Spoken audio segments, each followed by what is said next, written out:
So we should see it any second now. And there you are getting a great view of Crew-9 inside Dragon Freedom as it returns back to Earth. We are awaiting the drogue deploys. This view coming from the WB-57 high altitude plane. And there you see it on your screen, drogue deployment. Drogue descent rate nominal. You can hear the crowd here. Visual on 2 healthy drogues. The crowd here very excited as Dragon Freedom continues to make its way back to planet Earth.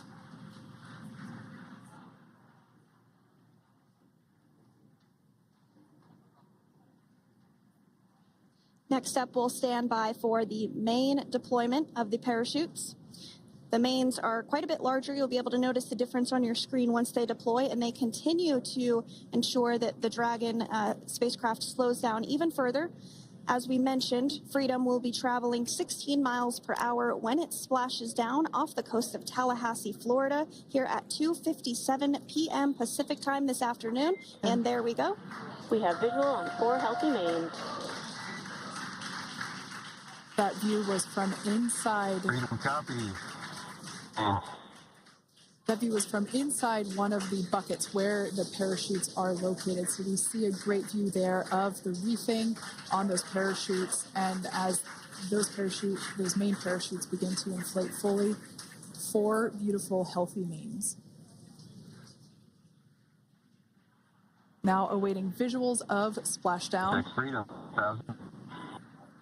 We'll start to hear Commander Nick Hague. Copy, 1,000. As we heard right there, Commander Nick Hague will be calling out the altitude of the Dragon capsule from here on out. Landing in water is simpler and provides more margin against unlikely parachute issues. You can see those parachutes continuing to slow the Dragon capsule down. And if you're just joining us, you're looking at 800 meters. A live view of Crew-9 just minutes away from splashing down off the coast of Tallahassee, Florida. Splashdown 2 minutes from now at 2:57 p.m. Pacific. We do have 4 healthy mains really doing the job there. Just breathtaking views of a calm, glass-like ocean off the coast of Tallahassee, Florida. Crew-9 just minutes away from splashing down. This is really such an incredible shot. That Copy, was 600. That was a live view from our recovery vessel, Megan, which is stationed a couple miles away from the splashdown site. We can see the crew there using their restraints as resting places for their arms. They were just in space moments ago, so their arms were able to float freely. 400 meters. This is a gorgeous bluebird day here that we have for the splashdown of Crew-9. It's incredible to think that the Dragon capsule just minutes ago was going over 17,000 miles per hour and now gently coasting to a soft splashdown. 200. Copy, 200 meters. Brace for splashdown.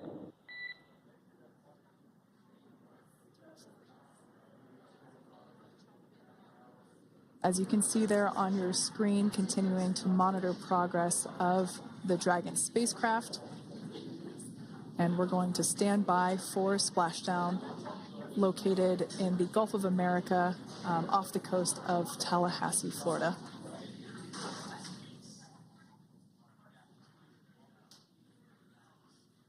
And splashdown. Crew-9 back on Earth.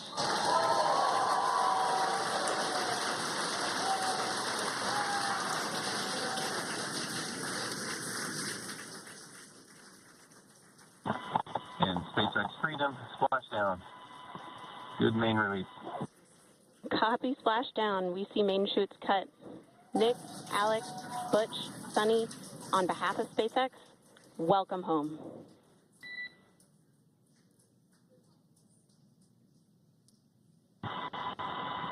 It is an amazing what a ride.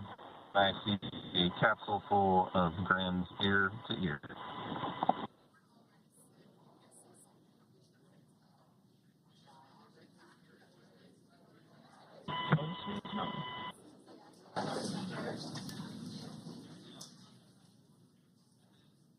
And as you can see on your screen, we have visual confirmation of splashdown.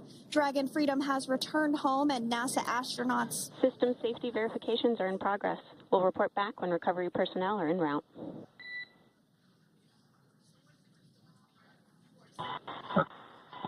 Understand. And we're in section 2 of 4.800 landing response. And looking for your words on if it is necessary.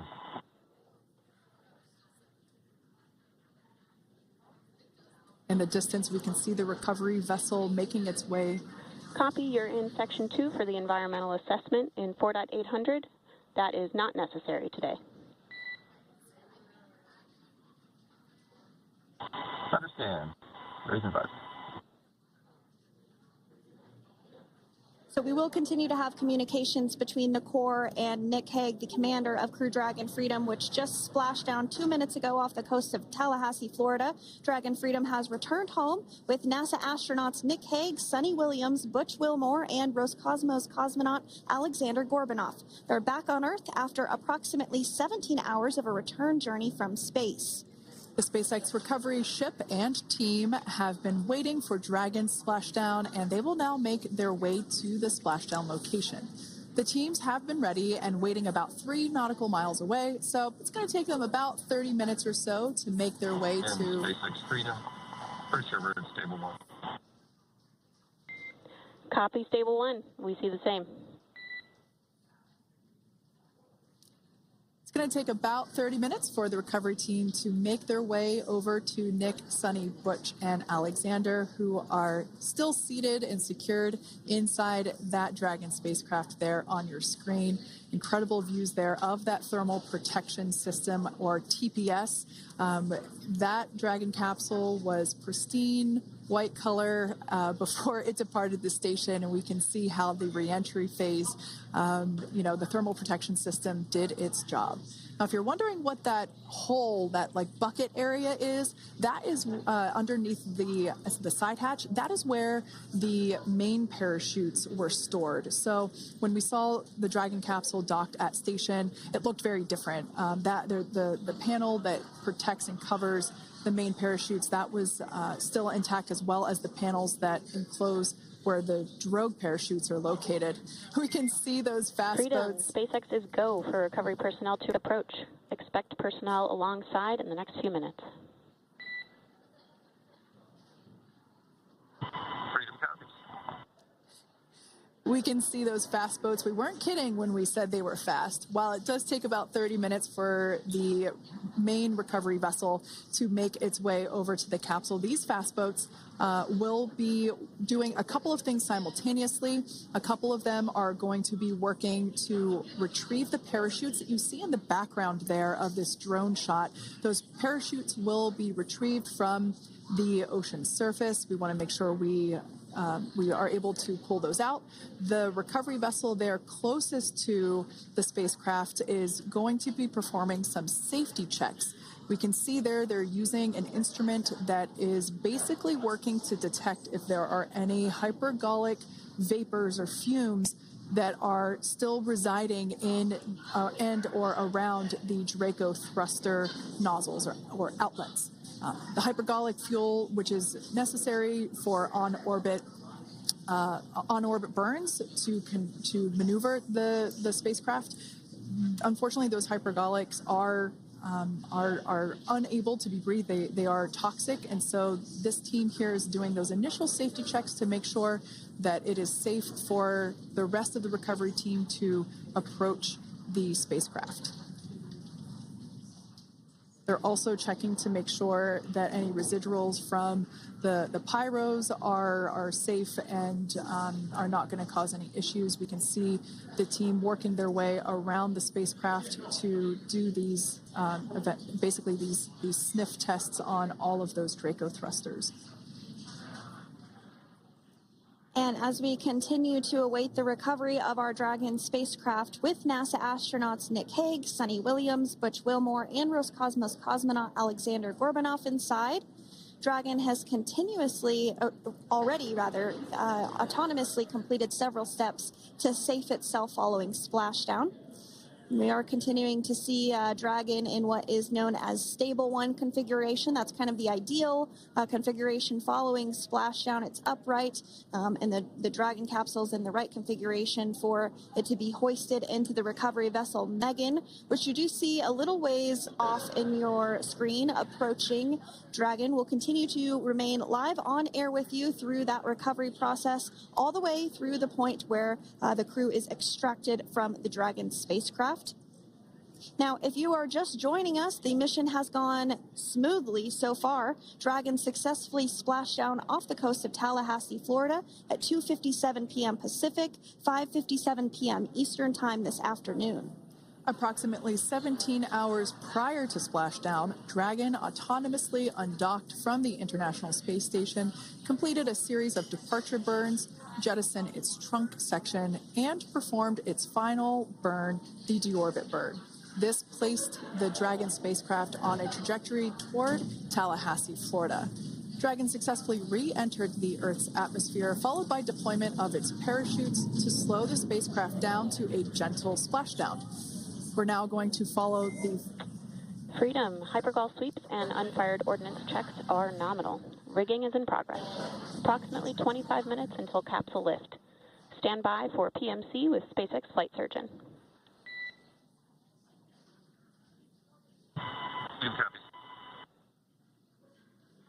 And so what we did just hear there was communications that those hypergol checks were complete.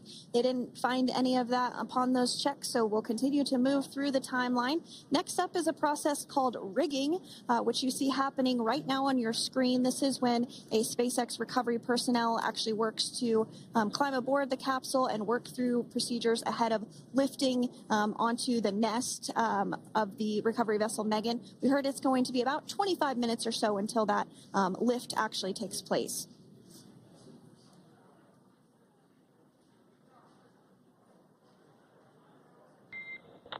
Okay, Freedom, the next call will be from the SpaceX flight surgeon on Dragon to Ground Private. Understand. Thank you. callouts there indicating that the crew will have the opportunity to do a quick check-in with the SpaceX flight surgeon. This is standard procedure for every Dragon spacecraft when it returns to Earth. It's just an initial check-in, make sure everybody is doing okay. They will also have another check-in with the flight surgeon once they are on board that recovery vessel that you see there in the background.